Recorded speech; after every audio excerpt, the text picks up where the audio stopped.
गांव था, दिखने में बिल्कुल साधारण, लेकिन उसकी जमीन के नीचे छुपा था एक अमूल्य खजाना। उस खजाने की हिफाजत कर रहे थे दो जिगरी दोस्त, रायस्टार और ज्ञान भाई। इन दोनों का नाम सुनते ही दुश्मनों के रोंगटे खड़े हो जाते थे। लोग कहते थे जब तक रायस्टार और ज्ञान भाई जिंदा हैं, उस खजाने की तरफ कोई आंख उठाकर भी नहीं देख सकता। लेकिन इस गांव की किस्मत में भी लिखा था एक तूफान। उसका नाम था मिस्टर टाइटन। टाइटन एक बेरहम डॉन जिसकी नजर अब गांव के खजाने पर थी, लेकिन उसे पता था जब तक रायस्टार और ज्ञान भाई उस खजाने की रक्षा कर रहे हैं, वो उसके करीब भी नहीं जा सकता। टाइटन ने एक शैतानी योजना बनाई। मैं इंतजार करूंगा उस पल का जब रायस्टार गांव से बाहर जाएगा, बस वही मौका होगा हमला करने का। कुछ ही समय बाद रायस्टार को गांव से बाहर एक जरूरी काम के लिए जाना पड़ा। जाते वक्त उसने ज्ञान भाई से कहा, भाई मैं थोड़ी देर के लिए जा रहा हूँ, खजाने की देखभाल तेरे हवाले है। ज्ञान भाई ने सिर हिलाया और बोला, जब तक मैं जिंदा हूँ कोई इस खजाने को छू भी नहीं सकता। जैसे ही टाइटन को रायस्टार के बाहर जाने की खबर मिली, उसने अपने पूरे गैंग के साथ गांव पर धावा बोल दिया। रास्ते में जो आया,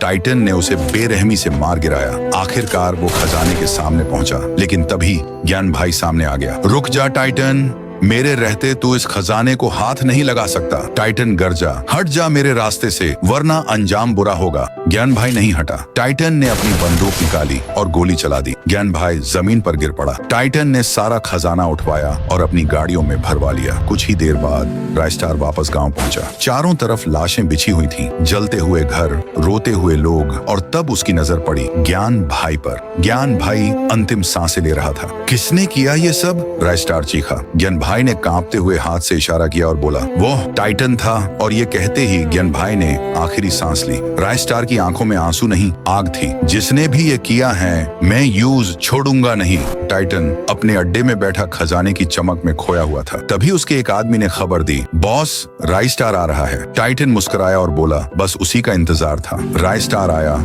अकेला। टाइटन चिल्लाया, तेरे दोस्त को मारकर अच्छा किया, अब तेरा भी वही हाल होगा। रायस्टार दहाड़ा, आज तेरा हिसाब पूरा होगा। टाइटन। दोनों के बीच जबरदस्त लड़ाई छिड़ गई। गोलियों की आवाज, बम के धमाके, धुएं और आग से पूरा इलाका गूंज उठा। जब धुआं छंटा, टाइटन जमीन पर पड़ा था और रायस्टार अपने गांव की राजगद्दी जैसी कुर्सी पर बैठा, एक राजा की तरह।